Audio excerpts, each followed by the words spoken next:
मनीष बाबू, गोरखपुर की पावन धरती पर आपका स्वागत है। आप एक चर्चित व्यक्तित्व, एक द मोस्ट सुपरस्टार यूट्यूबर आज गोरखपुर की धरती पर पधारे हैं। उत्तर प्रदेश का जो सीएम सिटी ये गोरखपुर है। यहाँ पे 40,000 सीसीटीवी कैमरा लगा हुआ है। क्या ये बात सही है? पूरा शहर सीसीटीवी की नजरों में कैद है, तो कोई भी अपराध या अपराधी यहाँ से बच के नहीं जा सकता। आपने अपने संसदीय कार्यकाल के दौरान 30,000 करोड़ रुपया जो है गोरखपुर के विकास पे खर्च किया है। तो फिल्मों के बारे में तो अक्सर आप बताते रहते हैं। आप ये बताइए कि वो 30,000 करोड़ रुपया से गोरखपुर में हुआ क्या है? इंडस्ट्रियल एरिया और बड़ी बड़ी इंडस्ट्री यहाँ के सेटअप हो रही है। यहाँ सबसे बड़ी फिल्म सिटी जेवर में बन रही है। भोजपुरी फिल्म सिटी बनने जा रही है गोरखपुर में। सबसे बड़ा एयरपोर्ट हम 42 एकड़ का अब यहाँ बनाने जा रहे हैं। मोदी योगी बीच में जब अमित शाह आ जाते हैं तो कुछ खटपिट होना शुरू हो जाता है। बवाल विवाद और बहुत सारी चीजें मीडिया में आती है। अब हमें नहीं पता है कि क्या होता है क्या नहीं होता है, लेकिन मोदी योगी के बीच में अमित शाह जब आते हैं तो ऐसा मैसेज सर्कुलेट क्यों होता है कि दोनों के बीच का संबंध अच्छा नहीं है? योगी जी बहुत काबिल हैं। योगी जी देश के सबसे प्रमुख और सबसे प्रख्यात मुख्यमंत्री हैं, और योगी जी बहुत बढ़िया से उत्तर प्रदेश। राम मंदिर के लहर पे जो है पूरा देश सवार था। साउथ में भी भारतीय जनता पार्टी का परफॉर्मेंस अच्छा रहा है, वोट परसेंटेज बढ़ा है। यहां तक कि बंगाल में सीटें घट गई लेकिन वोट परसेंटेज बढ़ गया पश्चिम बंगाल में। उत्तर प्रदेश में सीटें अप्रत्याशित रूप से इतना कम क्यों हो गया? सबको उम्मीद था कि कम से कम उत्तर प्रदेश में जो है 70 से ज्यादा सीट आएगा, 60 तो बीजेपी 100 के लेके आ जाएगा, 50 के नीचे तो बीजेपी कभी जाएगा ही नहीं जाएगा। आज जनता, मनीष बाबू, दुखी है। जनता उनके सांसदों को खोज रही है जिनको जिताया है। सांसद गायब है। वो सारे जिले जो उत्तर प्रदेश में जीते गए, अब जनता त्राहिमाम त्राहिमाम कर रही है। बिहार में ज्यादा विकास हुआ या यूपी में? सिंपल सवाल का जवाब। एनडीए की सरकार बिहार में जो है पिछले 19 साल से है और यूपी में सिर्फ और सिर्फ 7 साल से है। डबल इंजन की सरकार। आपके मित्र हैं पवन सिंह, बहुत सारे फिल्मों में आपने पवन सिंह के साथ काम भी किया है। आपके मित्र जो है काराकाट से चुनाव लड़े, क्या उनको चुनाव लड़ना चाहिए था? मेरा छोटे भाई हैं, मैं बहुत प्यार करता हूं उनको, करता रहूंगा। मैं उनकी आवाज का कायल हूं। उपेंद्र कुशवाहा को, जिसको पवन सिंह ने हराया है, ये बात सही है। उपेंद्र कुशवाहा को इनाम मिलता है, राज्यसभा भेज दिया जाता है। पवन सिंह से बात क्यों नहीं किया जाता है? अयोध्या क्यों हार गए? अयोध्या नहीं, वो उसको अयोध्या तो हम लोग जीत गए थे। उस सिटिया के का कहल जाला? फैजाबाद। फैजाबाद। फैजाबाद। अरे अयोध्या तो हम लोग जीते थे।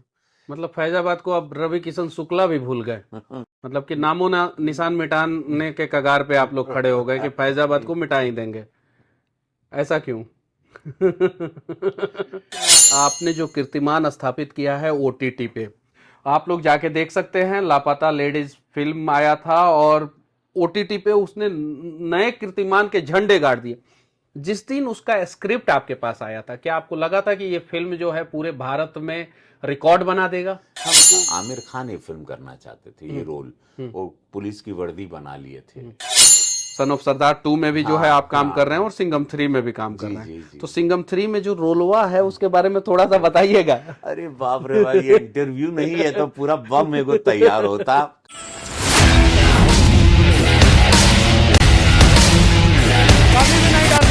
अभी हमारे साथ गोरखपुर के सांसद और भोजपुरी फिल्मों के सुपरस्टार, और भोजपुरी ही क्यों, वर्तमान समय में हिंदी फिल्मों में भी इन्होंने एक कीर्तिमान स्थापित कर दिया है। इनका लापता लेडी जो फिल्म था वो नेटफ्लिक्स और किसी भी प्रकार का ओटीटी प्लेटफॉर्म में एक नया रिकॉर्ड स्थापित कर दिया। वो रवि किशन जी अभी हमारे साथ हैं।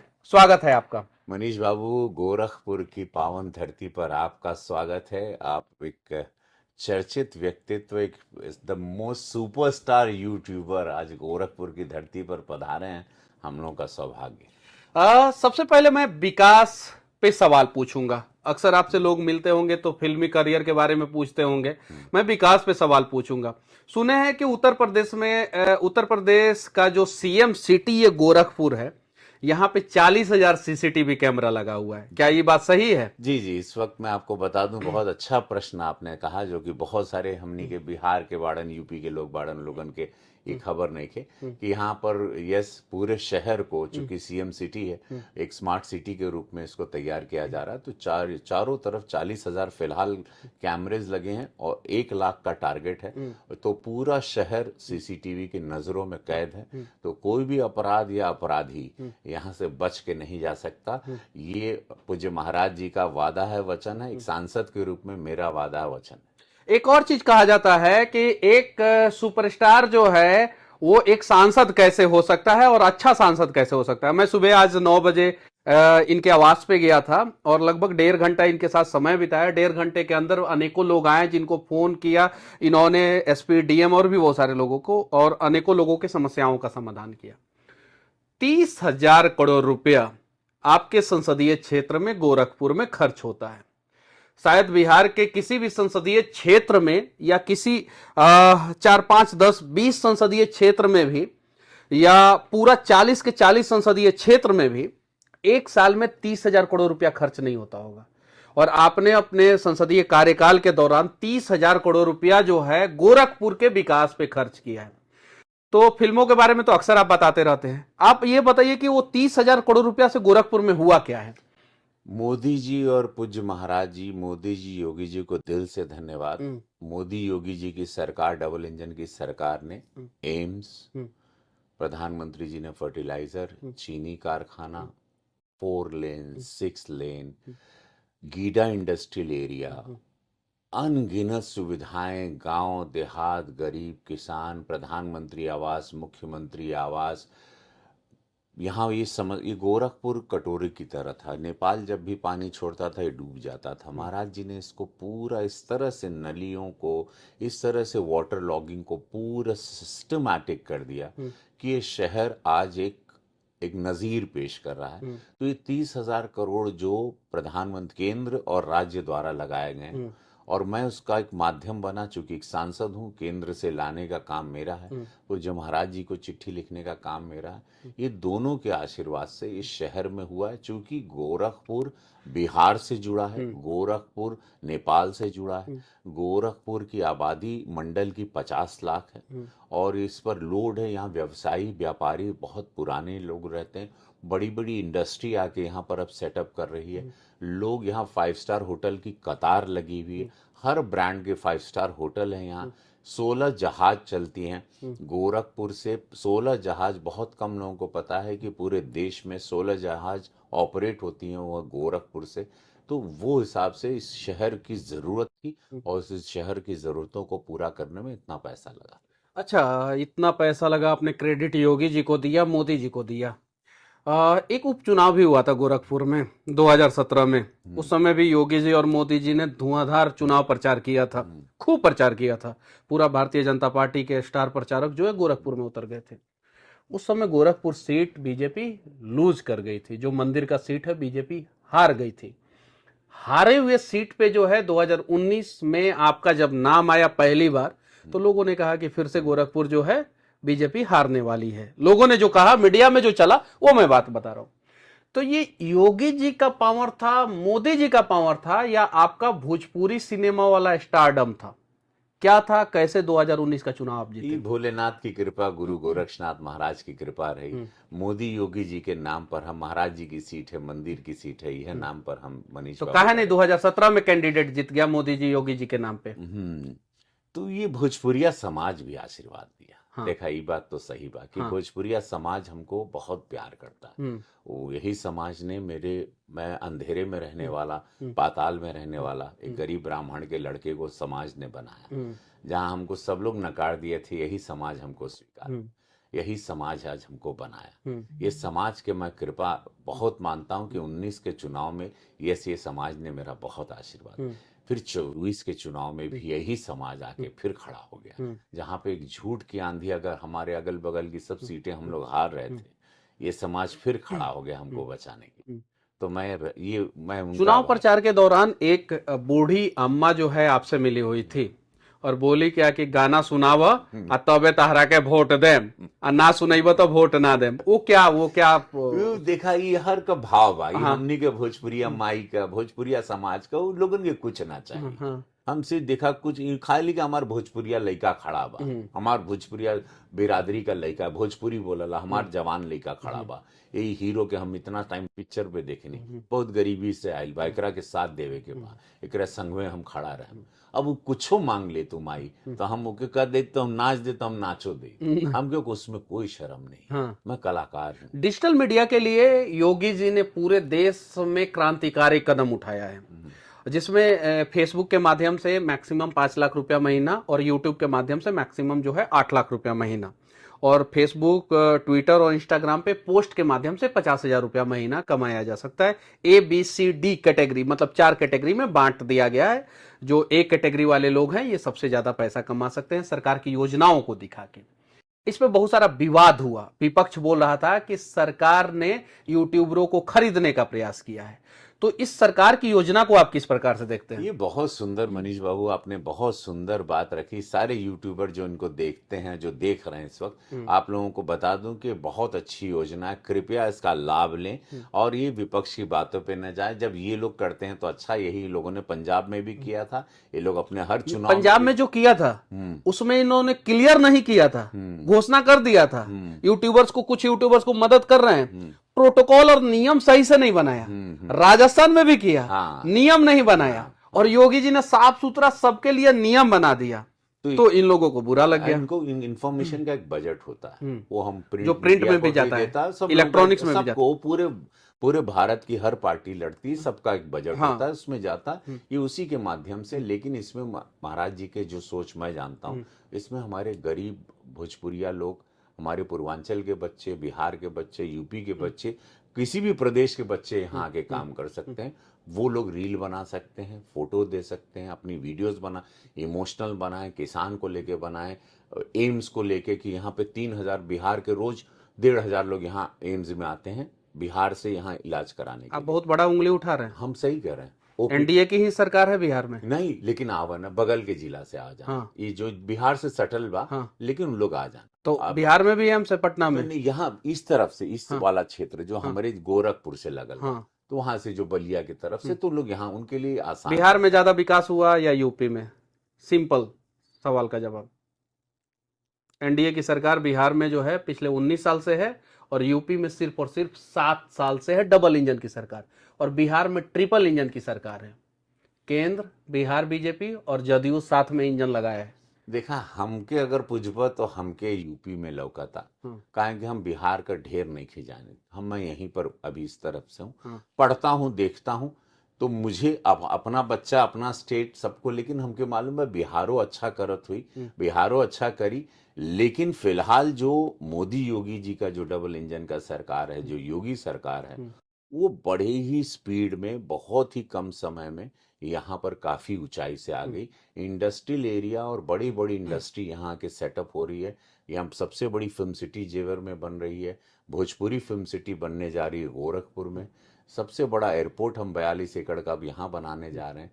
तो उस मामले में काफी कुछ महाराज जी की सोच के अनुसार इस वक्त मुझे उत्तर प्रदेश, मोदी योगी बीच में जब अमित शाह आ जाते हैं तो कुछ खटपिट होना शुरू हो जाता है, बवाल विवाद और बहुत सारी चीजें मीडिया में आती है। अब हमें नहीं पता है कि क्या होता है क्या नहीं होता है, लेकिन मोदी योगी के बीच में अमित शाह जब आते हैं तो ऐसा मैसेज सर्कुलेट क्यों होता है कि दोनों के बीच का संबंध अच्छा नहीं है?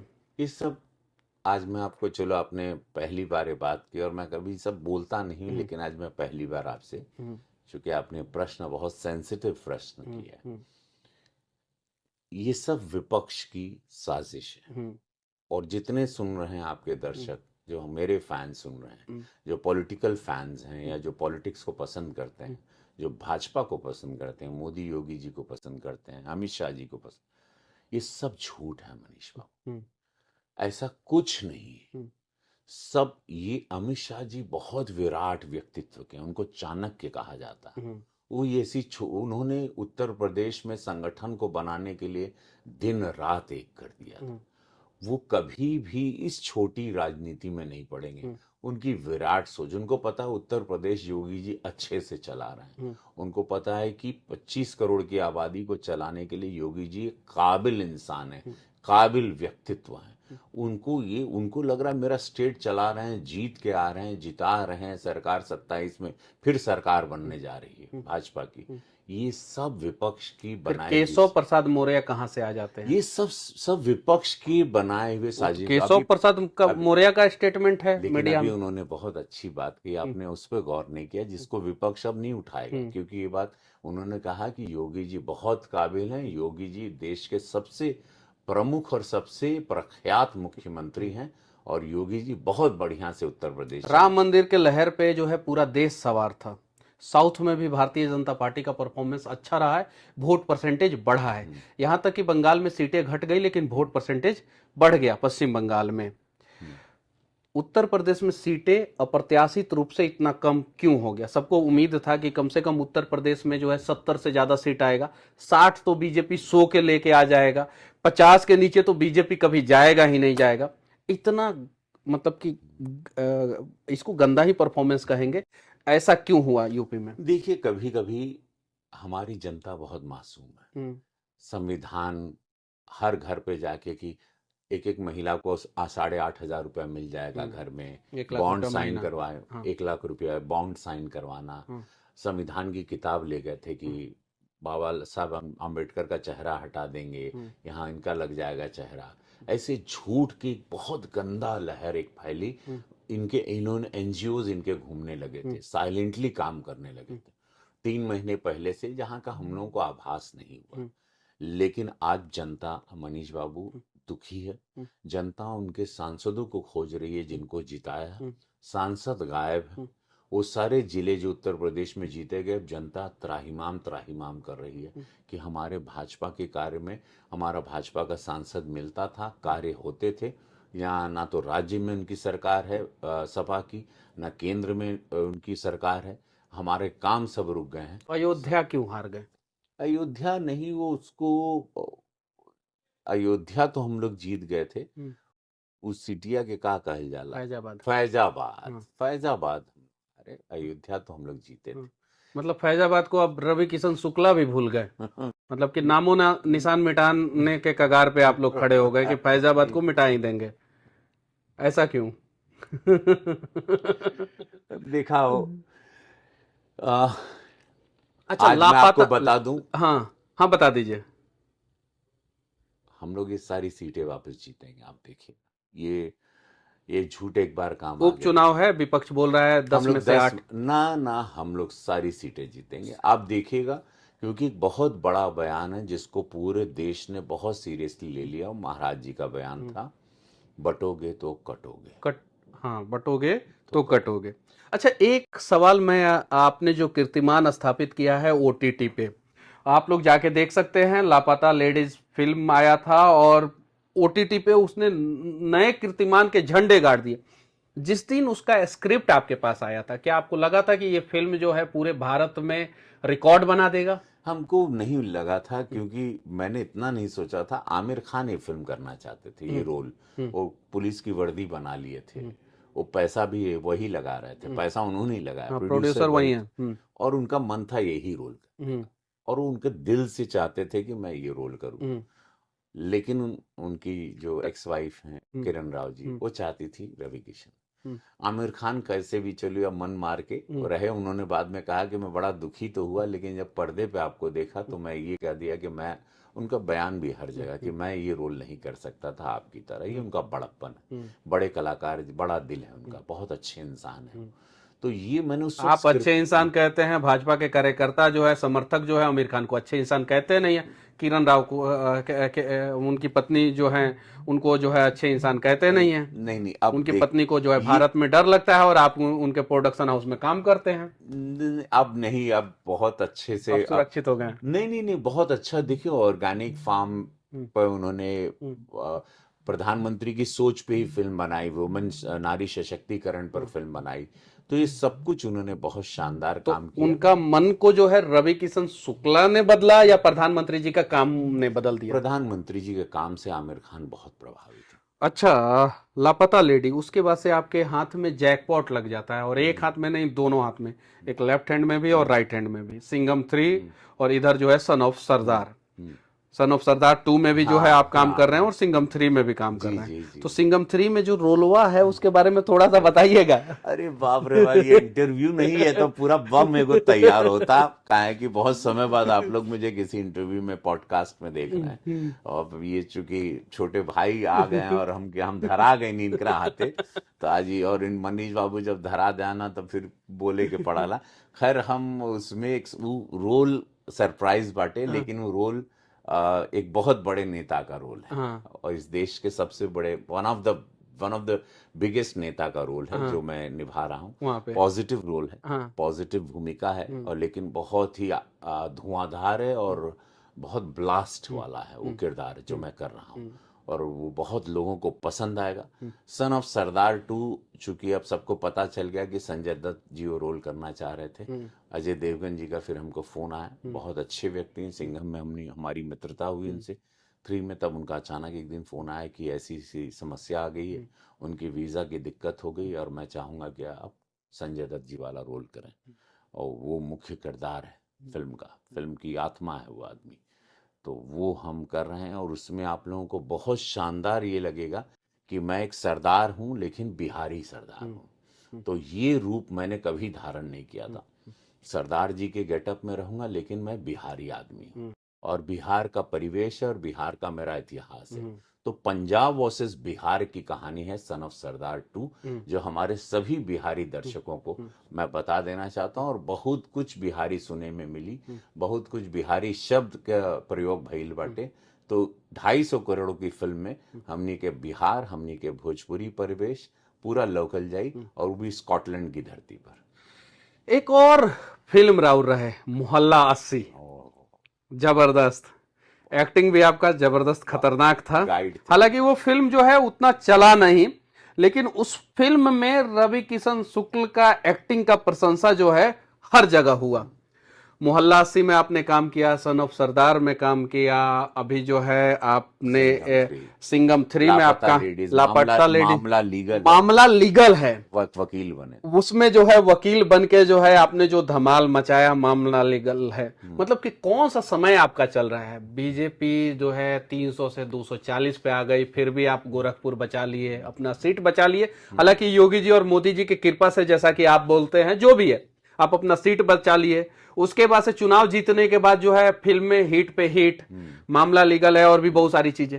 अब इसके बाद से कौन कौन से फिल्मों में काम करने वाले हैं? अब देखिए, हम गोरखपुर में शूटिंग करब, काहे कि यहाँ रोजगार देव, हम हम्म यहाँ के लइका बच्चा के तैयारी करब। हम्म अब हम एजा जमीन खोजत है कि हम कैसे यहाँ के बच्चा लोगन के एक्टिंग का ट्रेनिंग, जौन विद्या हमके देले, हम भगवान से चाहेम कि हम वो दे के जाएं, हम्म और ऐसे यहाँ के गरीब बच्चा लइका लोगन के हम सब वो सिखा के जाएं, जो गुण मैं 34 साल में सीखा हूँ। मैं इसकी पढ़ाई किया हूँ, और ये एजुकेट करके मैं अपने वो मैं अब यहाँ पर, जिसमें सब बच्चों को मैं बोलूँगा निःशुल्क आएंगे, और मैं उनको सारी सुविधाएं देना चाहता हूँ, जो मेरा एक सपना है, जो आज सुबह भी मैं इसको प्लान कर रहा था कि एक बड़ी ज़मीन लेके वहाँ पे मैं घुड़सवारी से लेके शरीर की शिक्षा, योग, वॉइस मॉड्यूलेशन, मंत्रों का उच्चारण, सिंगिंग, म्यूजिक, कराटे, जंप, घुड़सवारी, तलवार चलाना, एक पूरा योद्धा की तरह कलाकार को मैं तैयार करना चाहता हूँ, कि एक जैसे एक सैनिक तैयार होता है, और उसमें फिर एक कलाकार को मैं डालना चाहता हूँ। तो ये फ्यूजन, एक कॉम्बिनेशन मैं सोच रहा हूँ। उसके बाद वो विश्व का सबसे खतरनाक कलाकार बन के निकलेगा, हर तरीके से वो तैयार रहेगा, उसको हर विधा में हम तैयार करना आपके चाहते मित्र हैं पवन सिंह, बहुत सारे फिल्मों में आपने पवन सिंह के साथ काम भी किया है। आपके मित्र जो है काराकाट से चुनाव लड़े, क्या उनको चुनाव लड़ना चाहिए था? हम उनके कहले रहने की इंतजार करता, थोड़ा सा बीजेपी से लड़ जाता तुम, और बीजेपी माइंडेड ही बॉय, कंप्लीटली बीजेपी, उन्होंने बीजेपी का प्रचार कई समय से किया, लेकिन का भइलू नहीं मालूम, हम आखिरी समय तक उनको रोके थे। वो आसनसोल से टिकट दिलाने से तक हम सब जगह खड़े रहे उनके साथ। मेरा छोटे भाई हैं, मैं बहुत प्यार करता हूं उनको, करता रहूंगा, मैं उनकी आवाज़ का कायल हूँ। लेकिन वो फिर उसके बाद हम बात नहीं, जब बोलना भैया अब रहे तब हम लड़म, निर्दलीय लड़म, हम कहले रहे कि मतलब मत उनका दिल निर्दयी हो गई और निर्दलीय। हाँ, हम कहे रहे लेकिन नहीं लड़ना। हम्म हम बोले देखिए, ये फैन एक अलग है, ये भीड़ एक अलग है। हम्म, उनको वोटर तब्दील, उसमें वोटर खोजना, वोटर बनाना और हम्म, वो विश्वास क्रिएट करना, हम्म, और वो बिहार की ऑडियंस हम्म, बहुत बहुत शार्प देखती हम्म। है। भोजपुरी ऑडियंस पूरे हर आदमी जो वोट देता है वो खुद एक नेता है। उपेंद्र कुशवाहा को जिसको पवन सिंह ने हराया है, ये बात सही है। उपेंद्र कुशवाहा को इनाम मिलता है, राज्यसभा भेज दिया जाता है, पवन सिंह से बात क्यों नहीं किया जाता है? उपेंद्र कुशवाहा भारतीय जनता पार्टी के लिए ज्यादा काम किए हैं कि पवन सिंह? चलिए, उपेंद्र कुशवाहा तीसरे नंबर पे थे, पवन सिंह की वजह से हार गए। पवन सिंह को भी तो इनाम के रूप में राज्यसभा भेजा जा सकता था। पवन बतिए उन्हें नहीं, उनके आवे के चाहे दिल्ली मिले के, आला कमान से मिले के चाहते रहे, मिले कि नहीं ये हमको मालूम नहीं, क्योंकि हमारे टच में नहीं रहे। हम्म, चुनाव के बाद से वो हमारे टच में नहीं, मैं भी विदेश चला गया था, हम्म, लेकिन दिल्ली आके उनको मिलना चाहिए था। एक और बात आपका वायरल हुआ था, याद है? आप जो है एक शमशान घाट के उद्घाटन में गए थे, हम्म। क्या दिमाग में क्या था? और मंच पे जब ये बात बोले तो क्या?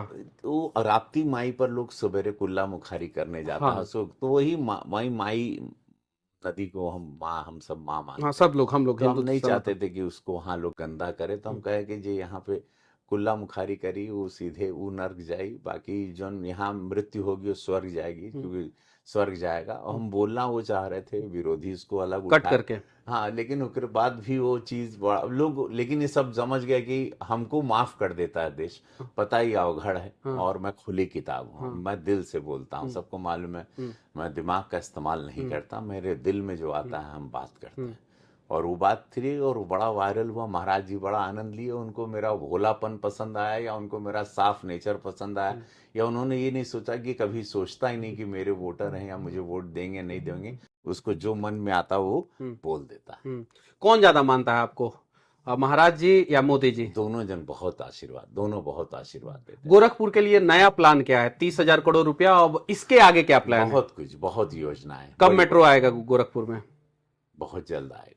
मुंबई ज्यादा रहना होता है कि गोरखपुर ज्यादा? गोरखपुर रहेगा, गोरखपुर। वहां हमको अच्छा यही लगता। नया एयरपोर्ट कब तक बन जाएगा? ये शुरुआत हो गई बा, पूरा प्रोजेक्ट पारित हो गई बा, इंटरनेशनल स्टेडियम कब तक बन जाएगा? वो सब शुरुआत हो गई बा, सब कुछ ऑन पेपर आ चुका है। महाराज जी जहां पर है, सीएम सिटी है, निश्चिंत रहें, ये इतिहास ही गोरखपुर एक आईआईटी और आईआईएम आईएम क्या मैंने कब बनेगा? डिमांड पार्लियामेंट में डिमांड दे दिया। भोजपुरी को 8वीं अनुसूची में बिल लाने वाला मैं पहला सांसद हूँ, मेरे नाम पर बिल है, वो भी हमने अभी इस वक्त वापस पेश कर दिया पिछले। क्या लगता था आप लोगों को कि सिर्फ और सिर्फ ये कलाकार हैं? अगर जानना है करीब से तो आइए और देखिए कि गोरखपुर में इन्होंने क्या क्या किया है। हालांकि मदद के रूप में योगी जी का हाथ और मोदी जी का साथ हमेशा इनके साथ खड़ा रहा है। रवि किशन जी हैं, आप लोग तो जानते ही होंगे इन्हें और अच्छे से जानते होंगे। 17 से ज्यादा भाषाओं में इन्होंने फिल्मों में काम किया है और वर्तमान समय में दूसरी बार गोरखपुर से सांसद बने हैं। हम दोनों की बातें आप लोगों को कैसी लगी और गोरखपुर के लिए और क्या क्या होना चाहिए और एक सांसद को कैसे काम करना चाहिए, कमेंट बॉक्स खुला हुआ है, आप अपना राय स्वतंत्र तरीके से रख सकते हैं। जय हिंद।